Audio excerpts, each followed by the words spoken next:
이 탈락자가 재시도를 할 경우에 솔직히 보셨을 때 몇 번 정도까지 가능성이 있다고 보세요? 거짓말인데 분명히 티가 나는 사람들이 있나요? 그런 거를 약간 이제 부장님이 보시기에는 플러스 요인이 될까요? 마이너스 요인이 될까요? 들키지 않으면 플러스가 될 수 있죠. 저도 대신증권 오기 전에 이제 네. 몇 군데 동시에 합격을 했는데 자랑입니까? 대신증권으로 올 수밖에 없게 하더라고요.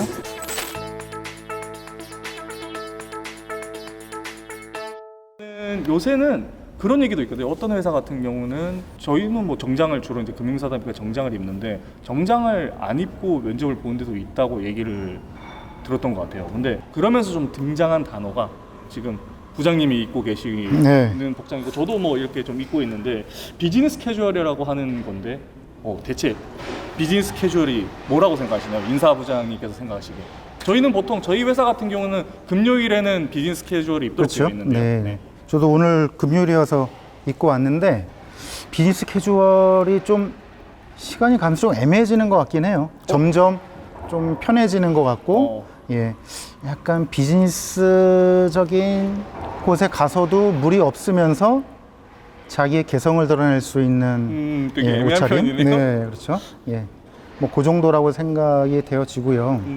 그 면접을 보다 보면 네네. 정말 똑같이 입고 오세요. 예를 들어서, 검정색, 예. 검정색 아니면 다크네이비의 정장을 입고 오시고 여성 지원자분들도 똑같이 정장, 치마 정장, 검정색 이렇게 흰색 블라우스 이렇게 네네. 입고 오십니다. 그래서 저도 이렇게 그 채용을 진행을 하면서 네네. 좀 바꿔보고 싶다. 천편의 유의적이다. 좀 다른 옷을 입고 와주시면 어떨까 이제 이런 생각도 했는데 그 생각을 좀 접었습니다. 왜 접으셨어요? 저희가 만약에 자율복장입니다라고 하면 네. 어떻게 입고 오시겠어요? 저요? 예, 그래도 전 정장 입고 갈 것 같은데. 그렇죠. 예. 네. 정장을 입으시는 분도 있을 거고 간혹 가다가 다른 옷을 입고 오시는 분도 있을 텐데 네. 그런 분들조차도 굉장히 신경이 쓰일 거예요. 왜냐면은 자기가 입사하려고 하는 곳에 가서 면접을 보는 자리인데 그냥 뭐 쉽게 면티 하나 입고 올 수는 없잖아요. 네. 예. 그럼 또 옷을 또 새로 장만을 해야 되더라고요. 대부분의 회사들이 정장을 입고 오는데 대신증권만 뭐 편하게 입고 오세요. 뭐 자율복입니다. 이래버리면 옷을 또 장만하셔야 되지 않을까. 예. 그런 생각이 들어서 근데 말씀하신 대로 이게 자율복장이라고 하면 어떤 사람은 뭐 예를 들어서 되게 캐주얼하게 입고 오고 어떤 사람은 이렇게 정장 입고 오면 약간 캐주얼하게 입고 온 사람은 이렇게 좀 그럴 것 같아요. 나도 정장 입고 왔었어야 되나? 그렇죠. 약간 예. 이게 좀 차라리 어느 정도 그냥 정해주는 편이 서로 그렇죠. 편할 수도 예, 있을 서로 것 편할 수 같습니다. 있습니다. 네. 예. 그러면 이제 당연히 부장님이시니까 면접도 많이 들어가 보셨을 거 아닙니까? 그렇죠? 네, 네. 면접을 들어가 보면 이게 되게 점수를 얻어보려고 과장되게 말하거나 거짓말인데 이거 분명히 티가 나는 사람들이 있나요? 있죠. 오, 네, 네. 예, 있습니다. 예. 그리고 그거를 또 판별해내는 게 면접관들의 역할이다 보니까 예. 한두 마디 정도는 뭐 약간 좀 과장해서 이렇게 넘어갈 수가 있는데 이제 그거를 이제 집중해서 파고들면 네. 예, 그 약간 좀 바닥이 드러나는 경우가 많거든요. 그래서 그러면 그게 이제 약간 오바를 한다거나 거짓말이라고 생각되시면 계속해서 질문을 연속으로 하시는 그렇죠. 거고. 네. 근데 그게 이제 사실 거짓말이라고 할 수 있는 게 솔직히 말하면 어떻게 하면 간절함일 수도 있는 거 아니에요. 이 회사 이렇게 해서라도 약간 붙고 싶은 그런 거를 약간 이제 부장님이 보시기에는 플러스 요인이 될까요? 마이너스 요인이 될까요? 들키지 않으면 플러스가 될 수 있죠. 네. 본인의 어떤 본 모습을 드러내지 않고 네. 이렇게 뭐 할 수도 있는데 근데 그런 분들은 또 회사 생활 초기에서 초기에 또 들통이 드러나거든요. 난다? 네, 네네. 드러나거든요. 약간의 MSG는 뭐 어쩔 수 없이 하더라도 그렇죠. 그래도 솔직함이 기반이 돼야죠. 알겠습니다. 그런 경우 있잖아요. 특히 신입사원분들은 더 그럴 것 같은데 면접에 모르는 질문이 나왔어요.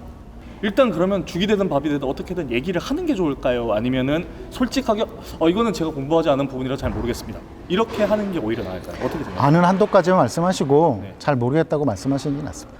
도저히 모르겠습니다. 예. 모르겠다고 말씀하시는 게 낫죠. 그게 차라리 네, 네. 낫다라는 예. 말씀이신 거고요. 예. 저도 옛날에 궁금했는데 사실 뭐 경력직 면접 아니고 신입사원 면접이면 1대1 면접이라는 건 없지 않습니까? 거의 네. 다른 지원자들이랑 같이 이렇게 일렬로 있고 소수의 면접관들이랑 면접을 하는 게 보통인데 그렇게 될 경우에 면접관 분들이 간혹 가다가 누구 특정한 사람에게 답변하라고 하지 않고 질문을 그냥 던지는 경우가 있어요. 준비되는 사람부터 대답해 주세요라고 하게 될 경우에 먼저 적극적으로 얘기하는 게 약간 가산점이 될 수 있는 건지. 순서가 가산점이 되지는 않습니다. 면접 사례 중에 그런 사례가 있었어요. 뭐 질문을 던지고 먼저 대답하실 분 할 때 손 들고 먼저 대답하신 분이 있었는데 먼저 대답하신 분들만 다 떨어졌다. 그런 사례가 있어요. 정말 제대로 알고 그거를 정확하게 얘기할 수 있으면 먼저 손 들고 하는 게 좋은데 그렇지 않은 거를 그냥 단순히 여기 여러 사람 중에 내가 그냥 먼저 한번 얘기하겠다. 이런 마음으로 했으면 그거는 이제 오히려 마이너스가 될 수가 있죠. 의욕과 패기만 넘쳤다. 중간은 갈 수 있는데 괜히 손 들고 자기의 어떤 밑바닥을 드러낸 그런 케이스가 될 수 있죠. 네. 약간 개인적인 질문인데요, 이거. 아까 자소서 본다고 하시잖아요. 네. 자소서는 상관없지만 면접에는 어쩔 수 없이 얼굴을 볼 수밖에 없으니까. 관상 보십니까? 관상이라고 하기는 좀 그렇고 어떤 인상이나 이런 거는 사람이 사람을 보는 거기 때문에 작용을 할 수밖에 없을 것 같아요. 왜냐하면 요새 인터넷에서 많이 돌아가는 밈 자체가 관상은 과학이다. 이런 것들이 굉장히 설득이 있거든요. 그래가지고 면접 볼 때도 그런 게 좀 작용하지 않을까. 그 면접관님들의 어떤 인상이나 이런 거를 본인들이 받는 느낌 이런 거를 저희가 다 일일이 통제할 수는 없는데 저희는 뭐 객관적이고 냉정하게 채점을 하려고 평가를 하려고 하지만 그 말씀드린 대로 그런 개인적인 감정까지는 제가 어떻게 할 수는 없어요. 네. 잘 피해가시는데요? 이 답변은 예상 못했어. 면접에서 이렇게 하면 솔직히 탈락이다. 제발 이건 안 했으면 좋겠다. 이런 경우 솔직히 개인적인 의견으로라도 있으신지. 다 이제 면접 때 어떻게 자세를 해야 되는가 이런 거는 많이들 이제 보고 오셔서 뭐 다리를 떤다던가 뭐 이런 그 약간 비즈니스 예절에 좀 어긋나는 그런 분들은 이제 별로 없을 것 같아요. 많이 이제 연습들을 하시니까 그런데 이제 그 간혹 그 질문과 대답을 이렇게 주고받다 보면 저런 분들이 계세요. 어떤 분들은 얘기를 했을 때 분위기가 좀 좋아지는 분들이 있어요. 얘기를 하면? 네, 얘기를 하면 약간 서로 간에 약간 커뮤니케이션이 잘 된다. 그런 분들이 있는 반면에 어느 분들은 얘기를 하다 보면 점점 이렇게 톤이 계속 좀 다운돼 가시는 분들이 계시더라고요. 점점 느낌이 이렇게 다운되면서 점점점 낮은 도로 이렇게 내려가는 분들이 계시는데 뭐 그런 거 가지고 뭐 정확히 이거를 뭐 감점 몇 점 이렇게 채점을 하진 않으시는데 아까도 말씀드렸지만 사람이 사람을 평가하는 거기 때문에 그런 것들은 좀 작용을 하지 않나 싶어요. 이게 저희 회사뿐만 아니라 뭐 어떤 회사를 들어가더라도 이 회사를 너무 들어가고 싶어. 근데 한번 지원을 했는데 서류에서 떨어졌다거나 또는 면접까지 갔는데 떨어졌다거나 근데 또 지원하고 싶으면 난 이 회사 너무 가고 싶어서 그래서 트라이를 새로 했다고 쳐서 뭐 혹시 감점 요인이 있을까요? 아니면 아니 특별하게 감점 요인은 없고요. 그 얼마 전에 저희 신입사원도 한번 떨어졌다가 다시 지원해가지고 합격한 친구도 있고 그래서 뭐 그런 거에 대한 불이익은 없습니다. 근데 만약 정말 이분은 결격 사유가 있어서 떨어졌다. 근데 정말 우연히 그 자기소개서를 보는 그 인사부 담당 팀원이나 뭐 그런 분들이 이제 기억을 하고 있다. 그러면 그거는 뭐 어쩔 수 없죠. 물론 이 회사의 방침과 안 맞는 중대한 결격 사유가 있으면 떨어질 수도 있겠죠. 그러면은 만약에 이 탈락자가 재시도를 할 경우에 솔직히 보셨을 때 몇 번 정도까지 가능성이 있다고 보세요? 글쎄요. 그렇게 여러 번 하면 탈락될 가능성이 좀 더 많아지지 않을까요? 점점 확률이 떨어진다. 그거 되게 슬픈 얘기인데요. 아까 이 결격 사유와도 약간 좀 이어지는 말인 것 같기도 하고. 근데 뭐 몇 번 하셨다가 안 되면 본인이 가지고 있는 어떤 뭐 자질이나 뭐 그런 것들이 이 회사에 좀 맞지 않는 걸로 인재상이랑 맞지 않는 걸로 판단되나 보다 하고 판단하시는 것도 맞지 않을까 싶습니다. 운이라고만 하기에는 횟수가 늘어나면 늘어날수록 운은 아닌 거니까. 알겠습니다.